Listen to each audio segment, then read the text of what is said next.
amigos de Zona de Contagio?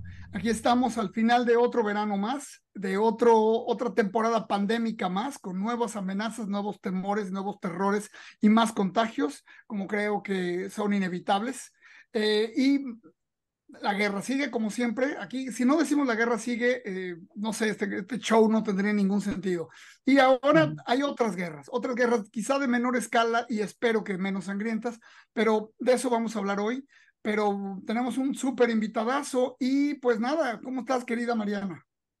Justo con mucha intriga, con mucha necesidad de, no respuestas absolutas, pero sí de poner contextos y sobre todo intentar hacerlo desde la parte menos violenta, porque siento que sí, en esta época, a nivel, estamos hablando, digamos, político en México, se están revolviendo mucho las aguas y se está volviendo a pelear gente ya desde hace mucho tiempo en las familias y todos, con un montón de cosas que a mí me gustaría aprender y quién mejor que Temoris Greco. Ahorita le voy a ceder la palabra a mi querido Ale Borrego, pero si me lo permiten, siempre he tenido una pregunta que es muy absurda. ¿Por qué te llamas Temoris Greco? Ya nos contará por qué. Digo, ya tenemos a Neif Yeya y ahora tenemos a Temoris. No está fácil. Yo soy nada más la pinche Mariana.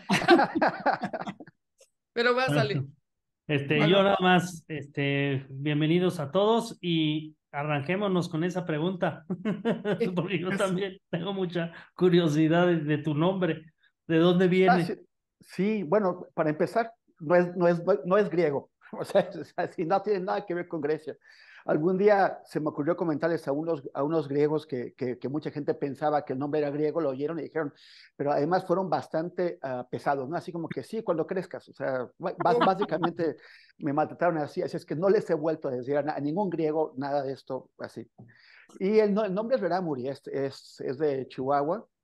Y mi familia creció en la sierra, en Tarahumara. Mis abuelos eran mineros y mi padre y mis tías y mis tíos o sea, tuvieron la niñez, todas sus historias son fantásticas, de minas, del viejo ferrocarril que pasaba, de la convivencia con la mayor parte de los pobladores que eran rarámuris o siguen siendo. Y mi papá siempre ha sido un enamorado de lo rarámuri, de sus tradiciones. Y entonces nos puso, tanto a mi hermano como a mí, mi hermano se llama Coista, y Temoris es un nombre, es el nombre que tenía el hijo de Teporaca. Teporaca fue el último jefe rarámuri que resistió ante los españoles. Fuimos a una cueva en donde los rarámuris o sea, fue el último núcleo de resistencia y de donde los españoles no los podían sacar hasta que murió el último. Y mi papá dice que él tuvo que escoger o él quiso escoger entre Teporaca y Temoris. Y yo la verdad prefiero Temoris como 100 veces a Teporaca. Ujú. Teporaca Greco sería. Y Greco es nombre también. Eso es otro nombre que me puso a mí, se puso el mismo, le puso a mi hermano, le puso a mi hermana. Era como, estaba creando como su dinastía, algo así, Greco. Y Wow. los nombres en realidad son, o sea, los apellidos son Verumen Alegre. Temoris Greco Verumen Alegre. No, bueno, es que Así. es todo un poema ahí. Sí, sí. Pues fíjate, me gracias. parece increíble.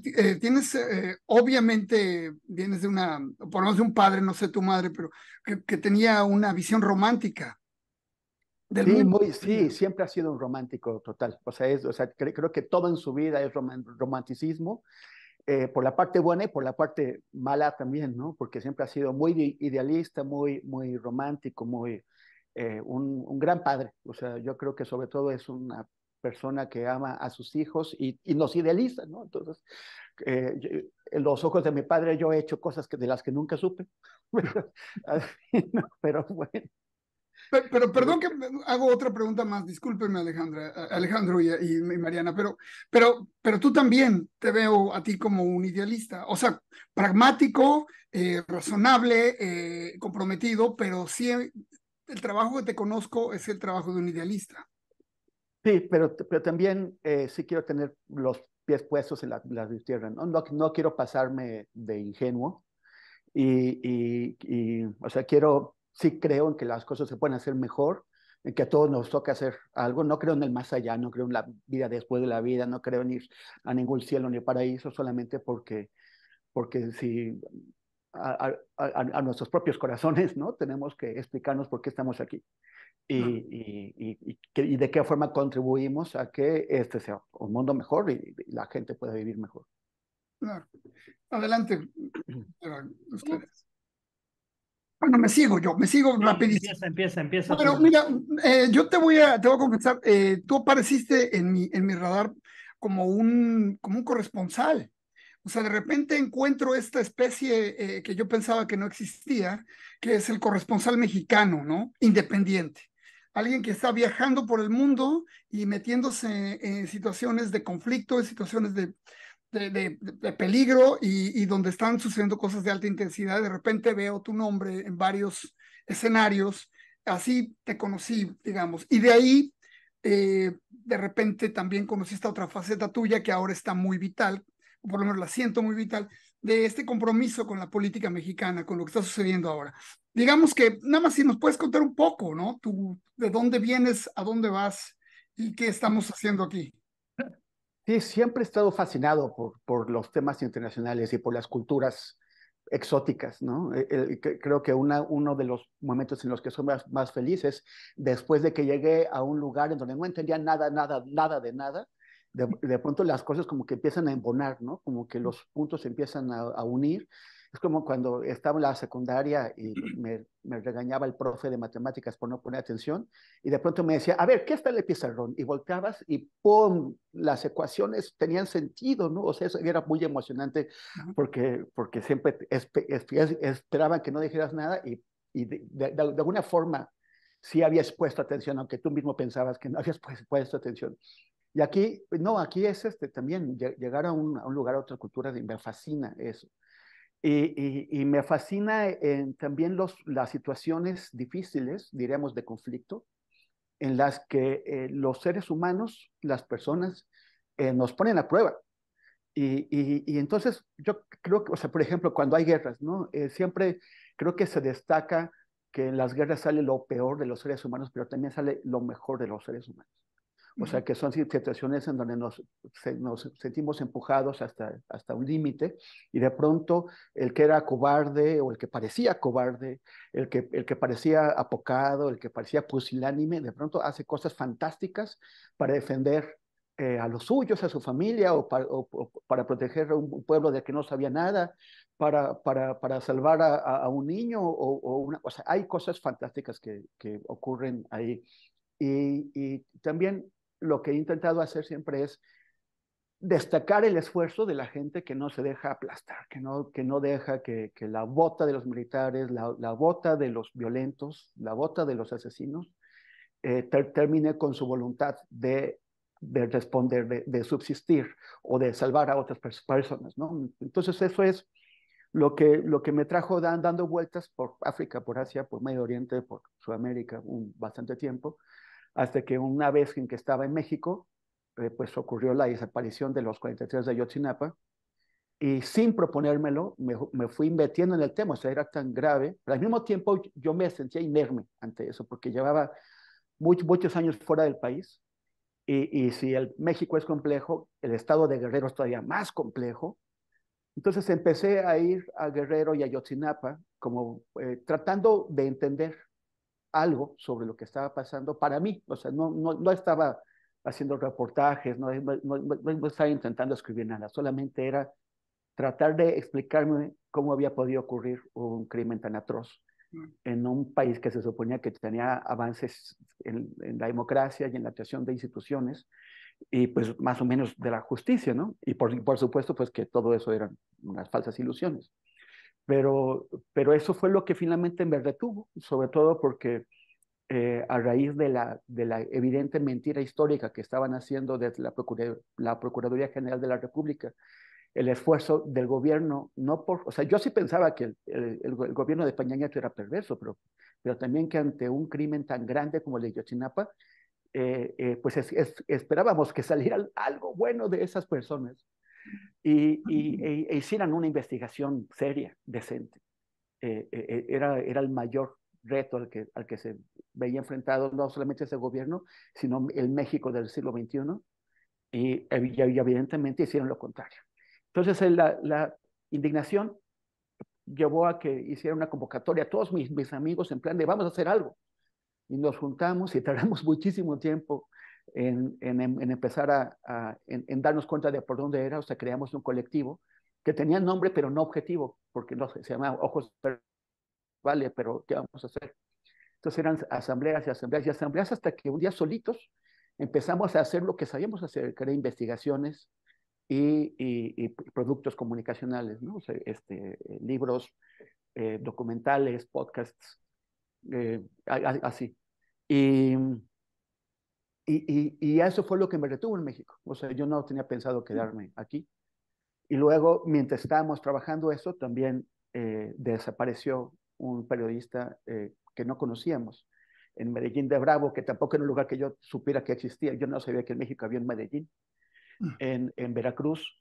Y el ir, pues me fui a Medellín a hablar con su familia, a conocerlos, a investigar qué había pasado. Y eso también se convirtió en otra línea que me retuvo en México, ¿no? Trabajando con mis compañeros y mis compañeras de Ojos de Perro.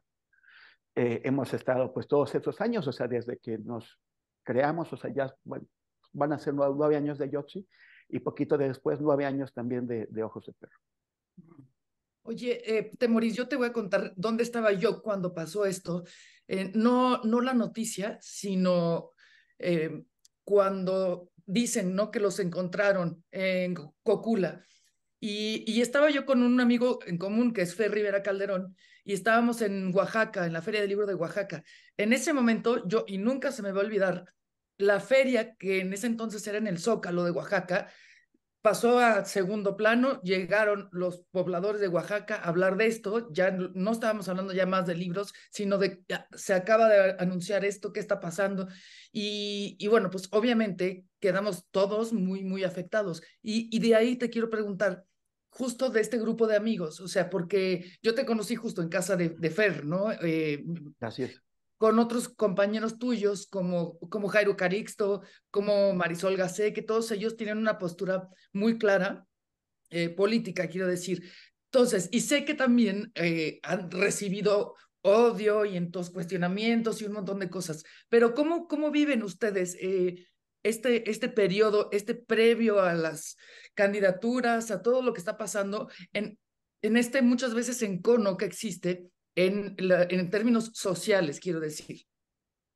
Sí, a mí me parece que la gravedad de un crimen de lesa humanidad como el de Yotzinapa fuerza a todo el mundo, o sea, nos fuerza a todas las personas a dejar de lado nuestras mezquindades y a definir de qué lado estamos. ¿Estamos del lado de la justicia, de la verdad, o estamos del lado de la manipulación política, de la violencia, de la brutalidad?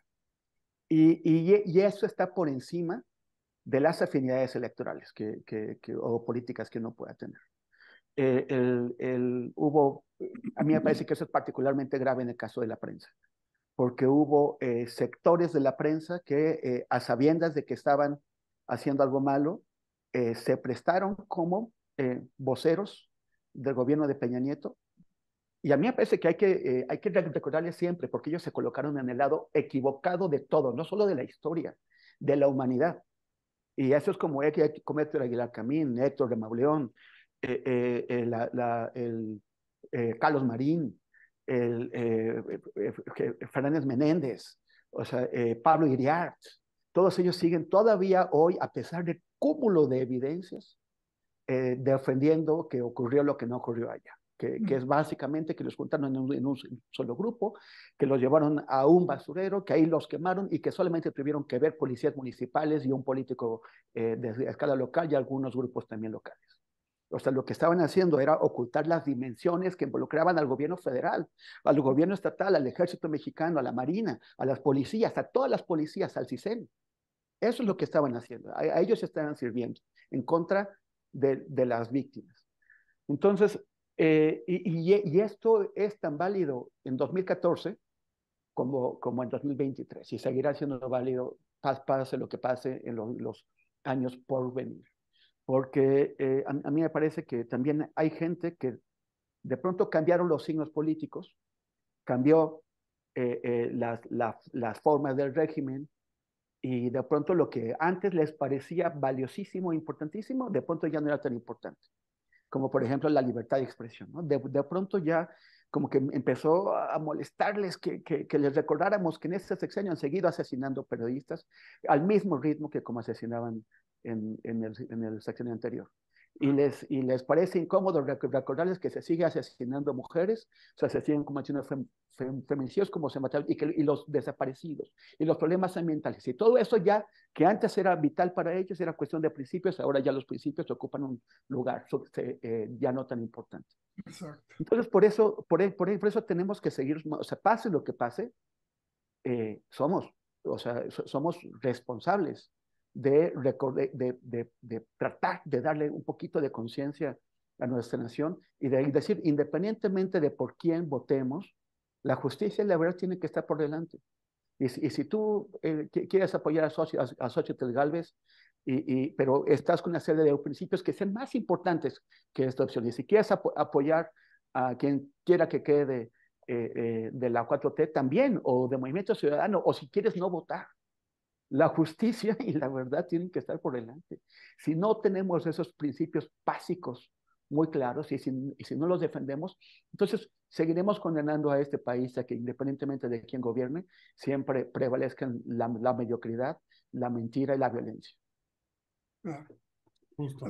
Digo, y ahí hablando de esto digo, estás combinando, ahora sí que la tormenta perfecta para mi pregunta, para mi siguiente pregunta, porque el año que viene tenemos elecciones, pero básicamente las campañas empezaron ya hace un par de semanas, ¿no? Entonces, nos vamos a aventar pues casi un año, 10 meses de campañas cuando tuvimos unas elecciones, digo, cada elección que tenemos cada vez es más violenta, cada vez es una batalla campal, ¿no? Entonces, ¿tú cómo ves estas próximas elecciones o sea, y qué papel va a jugar la violencia en estas elecciones? Yo creo que no se le ha puesto atención suficiente a ese tema, ¿no? De la violencia electoral.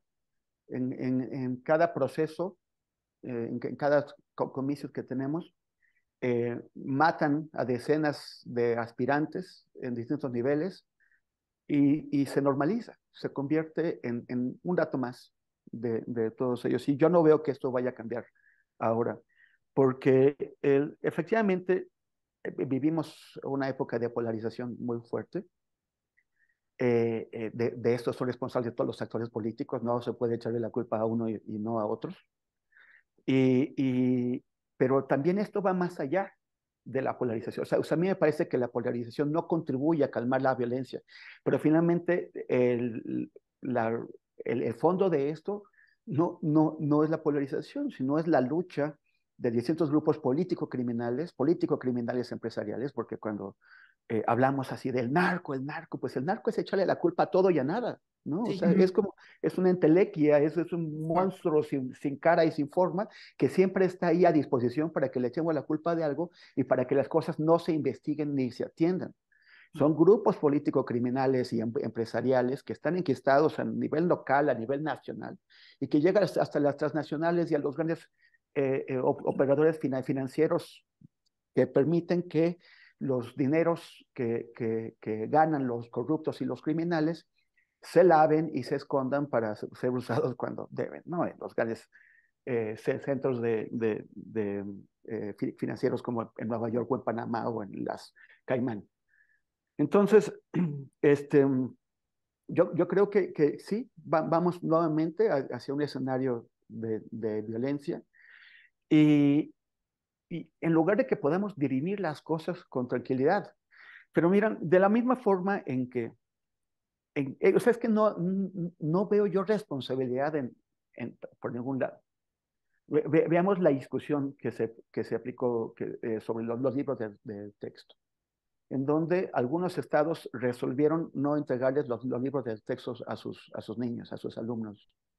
Y eso es gravísimo, porque independientemente de que, o sea, la lucha de los libros de texto contra los libros de texto viene desde 1959, cuando se introdujeron por primera vez, y la encabezó la Unión Nacional de Padres de Familia como un grupo perteneciente al Yunque, un grupo religioso extremista, que no es que no le gusten estos libros de texto, es que no le gustan los libros de texto, y siempre se han opuesto a ellos.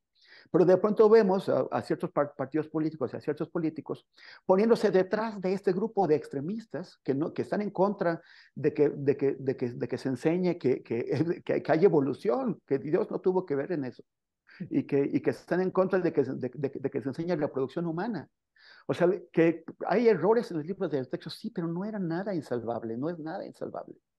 No, nunca se dio la discusión de fondo, de hecho, que es sobre un cambio de modelo educativo.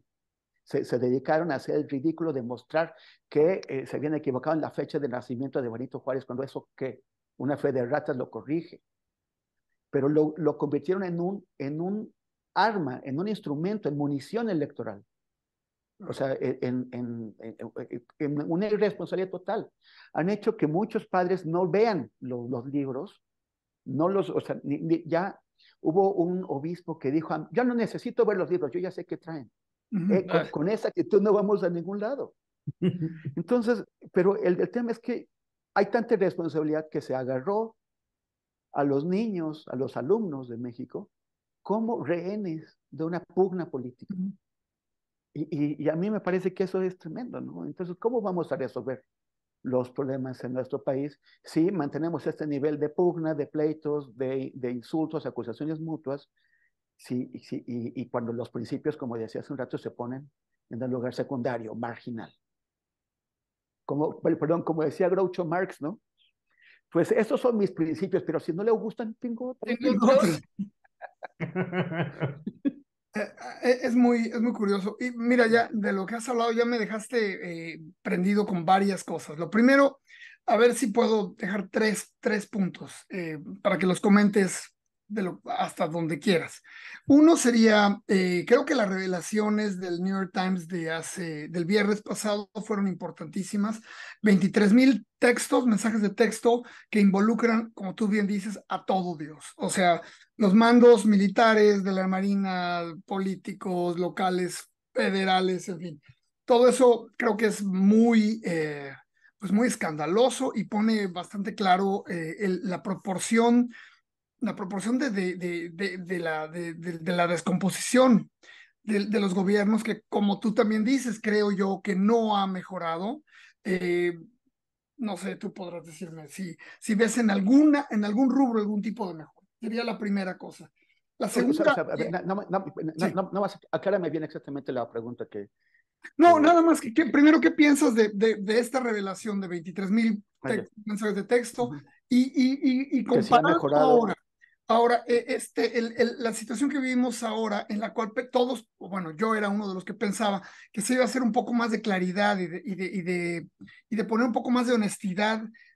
Básicamente lo único que se ha hecho es meter a la cárcel a unos cuantos, pero la podredumbre a todos los niveles siento yo que sigue igual. Eso era la primera pregunta, que si tú crees que estoy en lo correcto o si te gustaría matizarlo.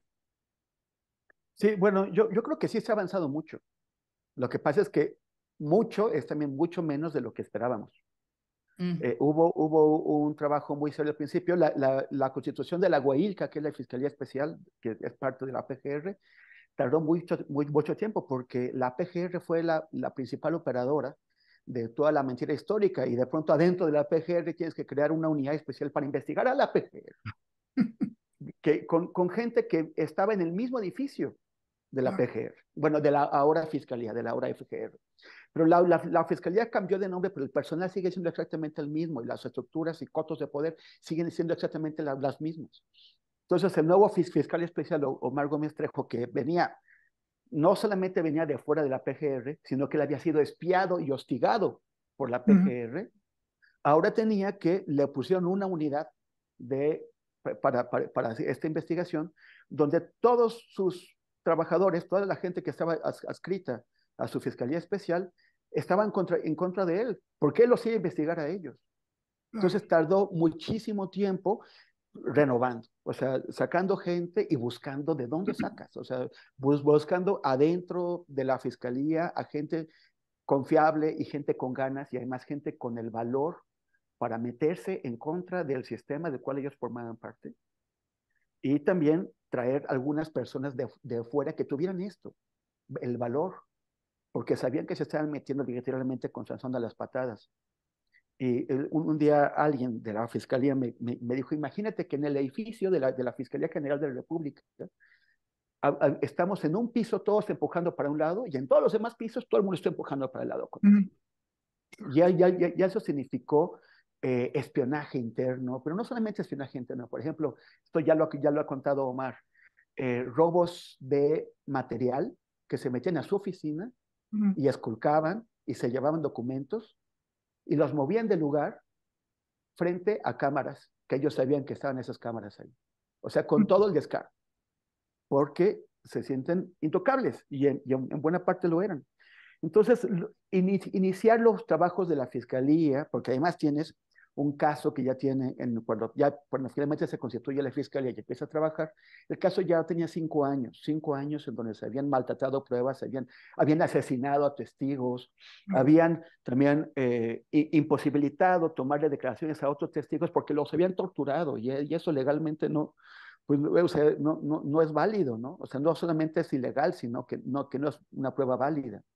Entonces, lanzar o echar a andar el trabajo de la Fiscalía tomó muchísimo tiempo y se encontró condiciones muy difíciles. También hubo que traer al GIEI otra vez, y se formó la Comisión de la Verdad, pero también hubo problemas de comunicación ahí donde la mayor parte del público no tenía claro por qué había un GIEI, por qué había una Comisión de la Verdad, por qué había una Fiscalía Especial. Y bueno, y también es el resultado del trabajo que hicieron en el sexenio anterior la gente de la PGR para que una vez que fracasó su intento de hacer una mentira histórica, una vez que ellos fracasaron, lo que hicieron fue el juego de la confusión. Fue, si no prevalece nuestra verdad, entonces que no prevalezca ninguno. Y fue soltar piezas de información aquí y allá que solamente crearon una enorme confusión. Parte del trabajo que hemos hecho en Ojos de Perro ha sido tratar de ordenar las cosas para que la gente pueda entender qué es lo que realmente estaba pasando. Entonces, sí se avanzó, pero se avanzó hasta que toparon, pues no con la iglesia, pero sí con el ejército. Y hay que recordar que Andrés Manuel López Obrador ha hecho del ejército el depositario de su legado. Le ha encargado al ejército todas las grandes obras, hasta, bueno, toda la seguridad pública, una parte, no inmensa, pero sí importante, de la administración civil. Entonces, ¿qué tanto, como dirías en inglés, leverage, ¿no? ¿Qué tanta capacidad tiene el presidente de imponerse al ejército? Yo estoy convencido de que Andrés Manuel, resolver el caso de Ayotzinapa es un asunto que está realmente cerca de su corazón, pero no sé si de sus posibilidades, porque hay una cosa que se llaman los límites de la autonomía del Estado. El Estado mexicano en su parte civil está limitado por el poder militar, no de ahora, desde siempre, desde que en 1946 llegó Miguel Alemán, los militares dejaron que los civiles gobernaran, pero a cambio de que ellos pudieran hacer lo que quisieran en su ámbito inmediato. Y ahora tiene más poder que lo que hemos visto en décadas. Nunca, yo creo que sí. Entonces, ¿qué tanto poder tiene realmente Andrés Manuel para someter al ejército a sus órdenes, a la marina, y no solamente a ellos, a la inteligencia? Porque la gente, o sea, Andrés Manuel nombró a un militar retirado, el general Audomar Omar Martínez, como director del Centro Nacional de Inteligencia. Por ese señor que llega de fuera, que llega de otro ámbito, ¿a quién tenía para reemplazar la estructura que ya venía del CISEN? O sea, finalmente, los mismos que entraron con García Luna en los años 80 y que formaron el CISEN, son los que están ahora Claro. manejando la inteligencia. Y nunca, o sea, lo que sí logró la Fiscalía Especial fue llevar ante el juez a Ignacio Mendoza Gandaria, que es, si no el más influyente señor del CISEN desde la época de García Luna, por lo menos uno de los más influyentes. es el director de operaciones. Lo era en la sesión anterior, lo es ahora con el general Audomar. Y él lo llevaron ante el juez y de pronto Mendoza Gandaria decidió que bueno, fue la primera vez en que un agente de la inteligencia mexicana era acusado. Y por primera vez lo sentaron en el banquillo de los acusados. Fue la primera vez que eso ocurrió, porque con el CISEN no te metes. No. Y la fiscalía se metió. Entonces, lo que hizo en algún momento Mendoza Gandaria, cuando ya se dio cuenta de que todo iba pintada mal para él y de que lo siguiente era que lo metieran al bote, dejó de presentarse. Pero según denuncias del GIEI, Mendoza Gandaria sigue en su puesto de trabajo en el Centro Nacional de Inteligencia, sigue operando, hay órdenes de aprehensión contra él que nadie va a ejecutar, porque con el sistema no te metes. Entonces también tienes otro coto de poder que está más allá de las capacidades de la presidencia de imponer sus decisiones. Pero, a ver, pasa algo, Temoris, que me gustaría tu opinión. Cuando empezaron a sacar cuerpos, ¿no? Ah, ya aparecieron unos cuerpos en una fosa clandestina. Ah, pero no son los de Ayotzinapa. Ya aparecieron otros. Ah, es que no son los de Ayotzinapa. Ya aparecieron otros. O sea, Claro. ¿qué pasa con toda esta podredumbre previa? Porque los 43 tenían, digamos, nombre y apellido, pero ¿dónde está también esa empatía por todos los cuerpos que encontraron de mujeres que no tenían nombre y apellido, por todas estas buscadoras que tienen que inventarse su método para picar hoyos en la tierra y oler Claro. las varas para saber? Poner las varas, imagínate. Sí, a mí me ha tocado seguir búsquedas con este método en Sinaloa, en Guerrero con los otros desaparecidos de Iguala y en Mexicali. Y Tijuana. Y bueno, es devastador, es muy doloroso y muy frustrante, porque cada búsqueda acaba con una frustración. Son muy raras aquellas en las que, las que sí llegas a encontrar a la persona a la que estás buscando. Pero em, es es un problema de tales dimensiones.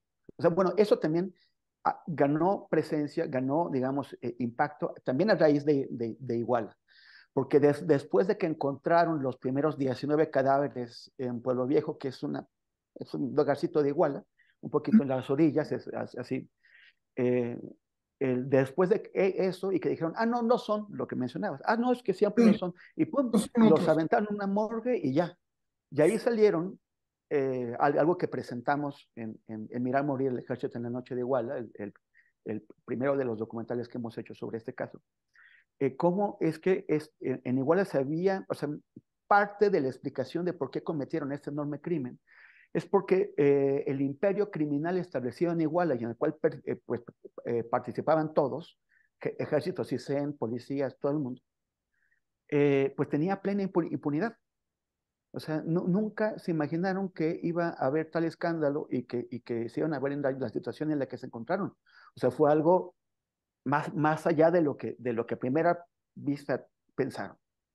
Entonces, y cuando desaparecen, cuando esos cuerpos parece que no le importan a nadie, se forma el grupo Los Otros Desaparecidos de Iguala, que eran los que decías que no son solo los 43, son muchos más.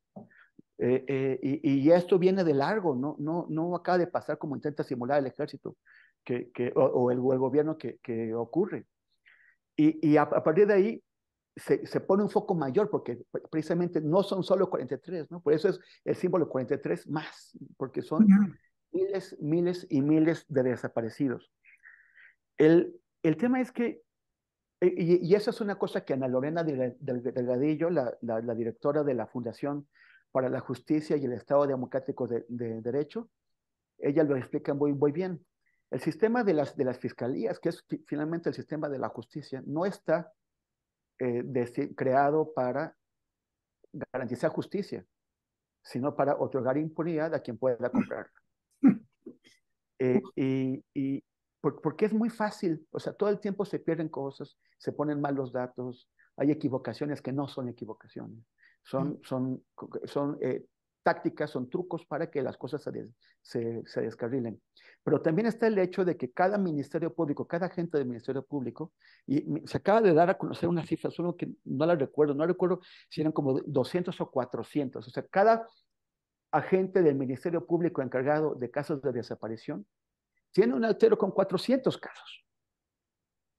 O si me equivoco y estoy exagerando, pues son 200. O sea, están hechas las cosas de manera que sea imposible que se atiendan estos casos.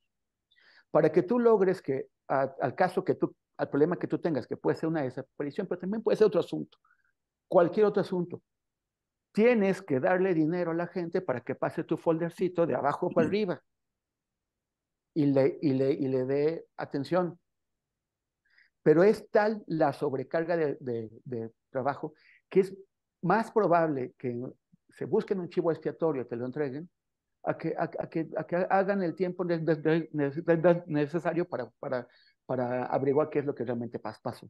Porque es un problema, o sea, para realmente atender el problema de los desaparecidos, que es un problema que además día a día crece porque son muchos más los nuevos casos que los que se resuelven, pues necesitan hacer una inversión en fiscalías de todo tipo, increíble. O sea, tener muchos más recursos, muchos más agentes del Ministerio Público dedicados a ello. Actualmente por eso hemos tenido esos escándalos de tráileres refrigerantes llenos de cuerpos, porque estamos rebasados, estamos sobrepasados. Entonces, un gobierno que realmente quiera, o gobiernos, porque tendría que ser el federal y los estatales, los 32, incluida Ciudad de México, porque ya también se ve que aquí también es otro lugar que no lo habíamos querido ver, pero se ha venido descubriendo también lleno de desaparecidos en Ciudad de México. La Juscos están encontrando un montón de fosas. Pues tendría que haber una inversión en el sistema de justicia enorme, pero también el problema es que siempre que se hacen grandes inversiones en el sistema de justicia, el dinero acaba quedando en otro lado. Y no se aplica, o sea, es que tenemos bueno, no sé, ahí sí me siento un poco desarmado. Digo, Con toda razón. sí, claro, es desolador y eso, pero a fin de cuentas, porque esta escalada de la violencia, como dices, parece un vórtice que, ¿no? De que no hay salida alguna, ¿no?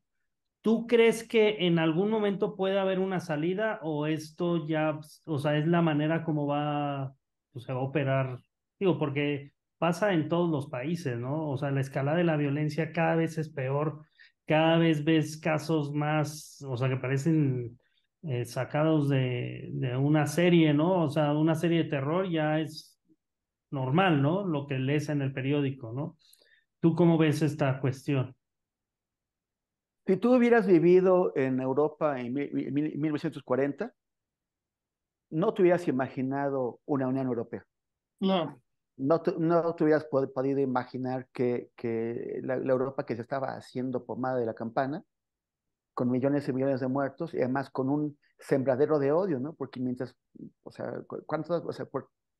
no sé por qué hay gente que cree que los pueblos que han sufrido una enorme violencia deberían aprender una lección y dejar de ejercer violencia. Los niños que crecen con violencia en sus casas terminan repitiendo esa violencia. La violencia genera violencia.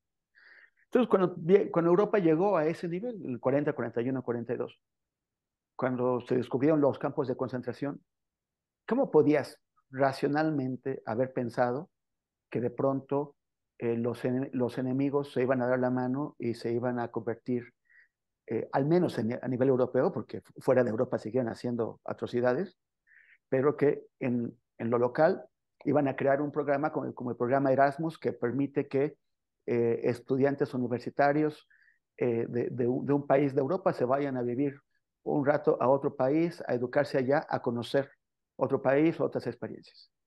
O sea, yo creo que en algún momento tenemos que hallar un punto de inflexión en el que las cosas empiecen a ceder.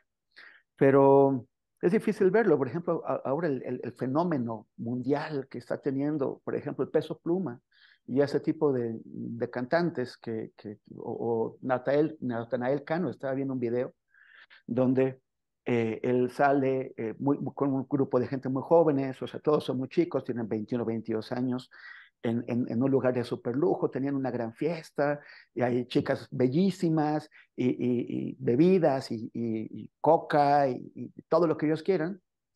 Y el mensaje de este chico es, sí, no les gusta lo que están viendo, pero que a mí así lo puedo conseguir porque tengo fama, tengo éxito, búsquenme donde quieran, aquí me van a encontrar. Y también el mensaje implícito es que más vale vivir poco tiempo, pero así a full, aunque te maten joven, porque ya después quién sabe, ¿no? Entonces, mientras la sociedad siga premiando ese tipo de comportamientos, pues ¿cómo podemos esperar que la gente cambie? O sea, no son solamente las letras, es todo un modelo de vida que se promociona y que se premia y que se aplaude y que la gente quisiera ser como ellos. Y nos estamos peleando por los libros de texto. O sea, Claro. Bueno, a mí me parece aterrador, ¿no? La forma en que se ha polarizado la sociedad mexicana, que en buena medida, pues, solo pone en evidencia diferencias que ya estaban ahí.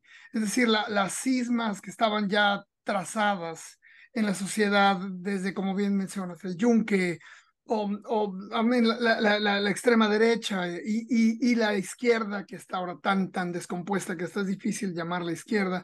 eh, ya estaba el germen ahí. Ahora llegó un gobierno de enorme arrastre popular y en lugar de que pudiera pues aminorar un poco estas diferencias, en lugar de que pudiera convertir en algo, en una puerta para ver que hay posibilidades para convivir aún con nuestras diferencias y crear una sociedad más parecida, por ejemplo, como bien dices, a las a las de Europa continental, sin contar todos los crímenes y aberraciones que siguen cometiendo los europeos en África o en Asia. Eh, Me parece muy triste, ¿no?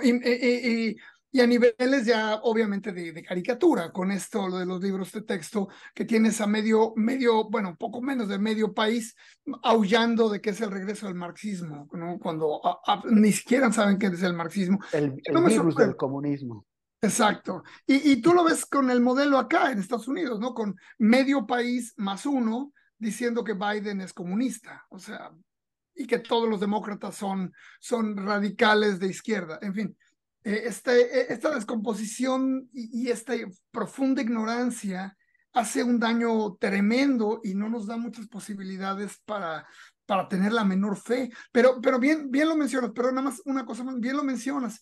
Hubo un momento después de 1945 en que las sociedades europeas se enfrentaron a la enorme tragedia, a la destrucción masiva y yo creo que a la vergüenza, ¿no? Y eso combinándolo, pues dio los servicios de salud gratuitos que tienen prácticamente en toda Europa, los servicios sociales que han dado la posibilidad de un desarrollo grande, claro, con el plan Marshall atrás, pero no únicamente por eso, y además a convertirse Francia, por ejemplo, con todo lo que podamos criticar, en una tierra de asilo, de gran apertura hacia los destrozos que ellos mismos causaron en África y en Asia. En fin, como quiera, con todos sus problemas, es una ciudad menos brutal, quiero pensarlo, a lo que estamos viviendo y a la descomposición que nos está arrastrando en México, ¿no? O no sé cómo veas tú.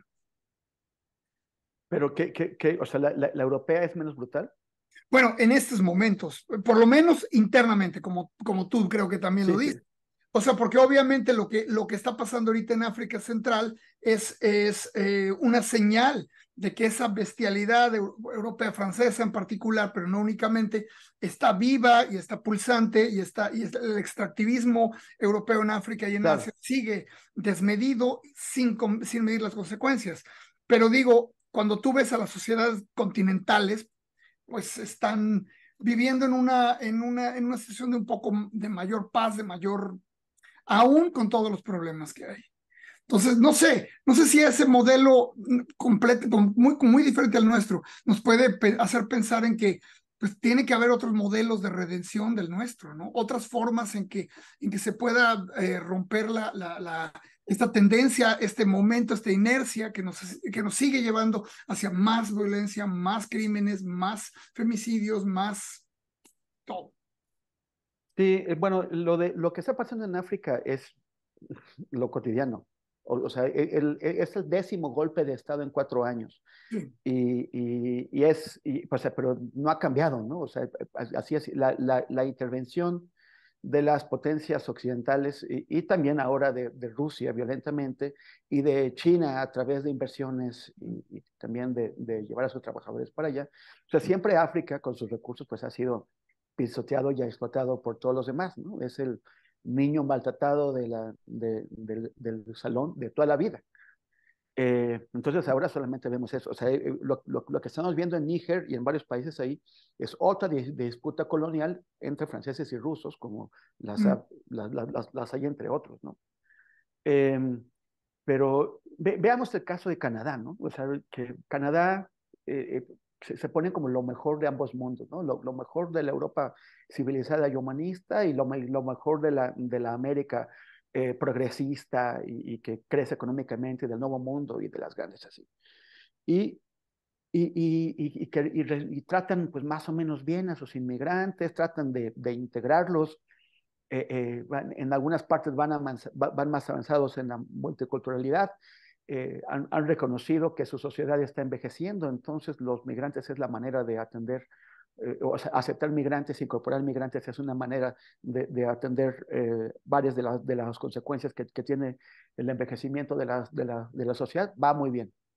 Pero tú ves las empresas canadienses fuera de Canadá y no les piden nada a las chinas, a las rusas, a las gringas o a las de cualquier otro lugar.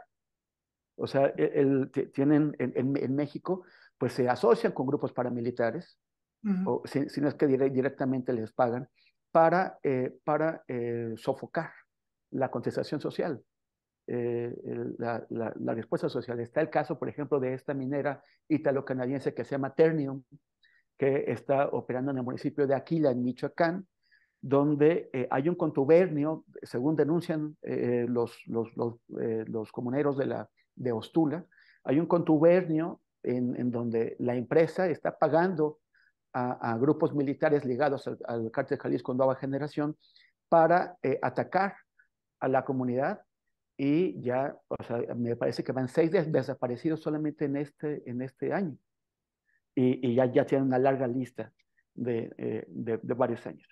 Entonces, sí que, o sea, ¿qué es lo que pasa con la falta de congruencia de una sociedad o de sociedades que se precien de su humanidad, de sus valores de primera línea, de su defensa de los derechos humanos?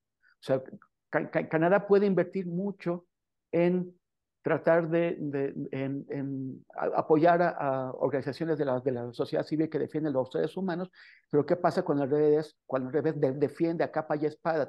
Si les dices algo, te van a llevar a un panel del TEMEC con las empresas que están no solamente destruyendo el medio ambiente en México, sino que están asesinando personas. Claro. Entonces, o sea, la falta de congruencia es muy grave.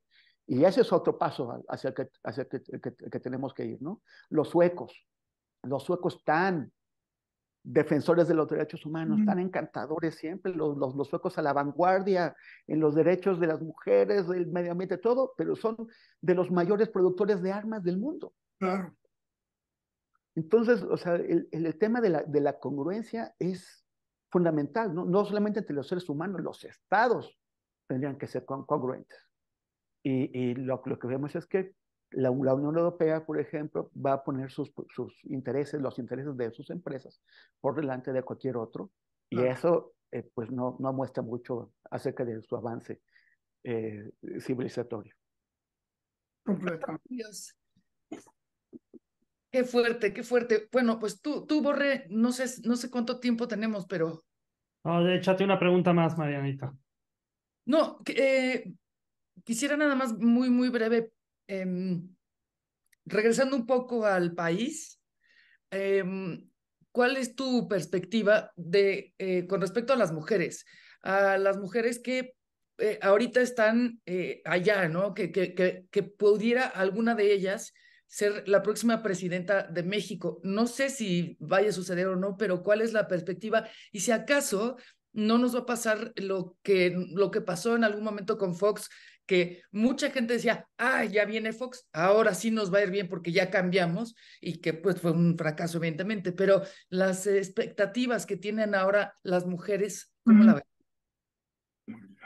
Mira, la semana pasada tuve una charla así como esta con unos colegas de Uruguay y una de España, bueno, ruso-española, ahí a Finogénova, y con dos colegas uruguayos.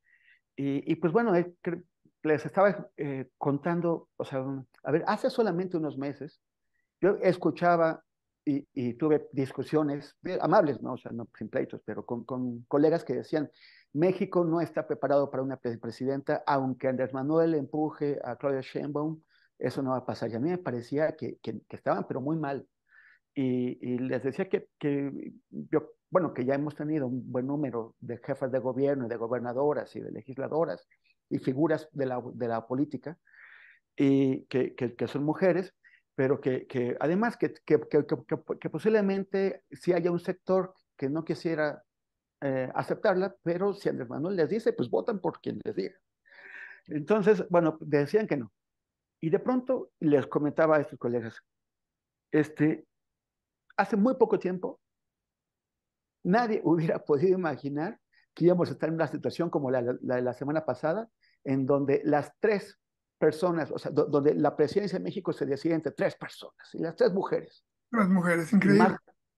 más gracioso aún, o sea, más gracioso porque no lo esperábamos, que las tres personas reivindican la izquierda, ¿no? O sea, Xochitl, que fue trotskista y que es progresista, Beatriz, que fue presidenta de la Internacional Socialista, que siempre estaba por acá, Claudia, obviamente, y hasta por ahí fuera Santiago Krill, que decía que él era el más izquierdista de la derecha, ¿no? Entonces, qué curiosas condiciones que no hubiéramos esperado nunca, en donde tenemos esto en México. Le preguntaba, a partir de eso, también hice una entrevista con Jorge Cepeda Patterson, y le hacía una pregunta que finalmente él no pudo responder porque es muy difícil saberlo. Pero, o sea, yo lo que quisiera saber es, si el que ahora tengamos estas mujeres que se van a llevar la presidencia, una u otra, representa un cambio real en el ambiente político, en la sociedad mexicana, un cambio de fondo, o es un resultado de circunstancias que después van a cambiar. Eso solamente lo sabremos a toro pasado. Pero también estaba la siguiente pregunta, independientemente de si tenemos un ambiente muy distinto en México o es nada más el resultado de las circunstancias, el tener a dos mujeres en competencia, eh, que tendrán que sostener, las dos, Claudio lo va a hacer, imagino que eso también, banderas de las mujeres, causas de las mujeres, no ayudará a que siga cambiando el ambiente, a que la gente se acostumbre a un acento de mujeres en las cosas, a una campaña en donde causas sostenidas por las mujeres se convierten en prioridad, se convierten en los ejes de la discusión, en los ejes de la campaña. O sea, yo creo, todo el mundo dice, y o sea, con razón, el que una mujer llegue a una posición no garantiza nada. O sea, Margaret Thatcher tuvo una forma de gobernar, Indira Gandhi hizo pedazos el templo dorado de los Sikhs en una represión brutal. O sea, podemos encontrar ejemplos de violencia a partir de gobiernos encabezados por mujeres en todos lados. Margaret Thatcher con las Malvinas, con la destrucción del modo de vida de gran parte de la población, por eso las huelgas las huelgas de hambre. las huelgas de hambre del ejército republicano irlandés. O sea, Bobby Benazir Sands, Bhutto en Pakistán igual, en fin, Benazir realmente Bhutto, no o hay sea, garantía. no es garantía, pero sí debería, yo creo, transformar, ayudar a seguir cambiando la conciencia y la forma de ver las cosas que tiene un pueblo que se acostumbra a ver mujeres en la cabeza, que se acostumbra a ver que las mujeres discuten entre ellas y se dan con los periodicazos y se dan con lo que tengan a la mano, pero que es normal. Y tal vez si esas mujeres además sostienen discusiones de fondo sobre temas importantes que posiblemente un hombre o unos hombres no hubieran sacado, yo creo que también va a ayudar a empujar este carrito que es nuestro país hacia un ambiente un poquito más sano. No es lo que va a cambiar todo, pero sí puede echarnos un poquito para adelante, yo creo. Pues ojalá, ojalá. Oigan, voy a tener que hacer algo muy grosero, pero tengo un programa ahorita, pero solo me quiero despedir de ustedes y agradecerte, Temoris, de verdad. Me dejas Gracias, Mariana. helada, pero qué importante hablar estas cosas. Sigue acá con los muchachos, y ellos van a despedir, pero Ya es tiempo de despedir de todos modos, o sea, es que Sí. te despedimos a ti primero, pero despedimos todo el show de una vez. ¿Verdad, gracias, mi querido Temoris, gracias, Alejandro? muchachos. Gracias, Gracias, Mariana. Nos vemos Marianita. pronto. Mariana, qué gusto. Pues nada, ha sido un placer platicar contigo. Yo creo que yo me quedé con muchísimas ganas de que esto siguiera por otros caminos y aprovechar tu presencia para hablar de muchos, muchos temas que son apasionantes, ¿no? Ya rozaste lo de África, nada más de un refilón, que hubiera dado para algo, la guerra de Ucrania ni la mencionamos, que hubiera sido súper interesante hablar contigo. Yo era una de las prioridades que tenía ganas de platicar contigo, pero ojalá que haya otra oportunidad. Guerra va a seguir Claro que sí. habiendo, lamentablemente. Ojalá que pudiéramos hablar de la guerra en pasado, pero no creo que suceda. Y los temas que nos atañen más directa e íntimamente, como así desde la cosa sencilla de los libros de texto, que sencilla, no es nada sencilla, pero digamos muy personal, muy íntima, muy cercana de los libros de texto, a esta elección que se nos viene y a las promesas, desilusiones, encuentros y desencuentros que hemos tenido en este régimen que ya termina el año próximo y que habrá que hacer una evaluación. Ojalá que podamos volver a platicar contigo pronto sobre todo esto. Genial, genial. Yo les agradezco la invitación y cuando quieran nos conversamos otra vez. Buenísimo. Súper, Alejandro, muchas gracias, Temoris. La verdad es que bien interesante y la verdad es que me gusta mucho tu punto de vista porque creo que es diferente a lo que muchos de de lo que ves en los medios, de lo que ves en Twitter, lo que ves ¿no? Y es bien interesante ver diferentes puntos de vista, ¿no? Como lo ves. Y te agradecemos Sí, mucho sí, sí. haber estado con nosotros y esperemos regreses en breves. sí, gracias. Claro, Fíjate, claro, eh, Alejandro. Sí. nada más para terminar, cerrar esto, yo siento que este régimen sí tuvo una gran desventaja fue esto, dinamitó amistades por todos lados, puso en evidencia, como yo decía, ¿no? Estas rupturas, estas líneas telúricas, estas que existen entre la gente que no estaban tan expuestas y que ahora quedaron muy visibles y que han destruido o sea, amistades, familias, eh, que a lo mejor a la larga sea saludable, quién sabe.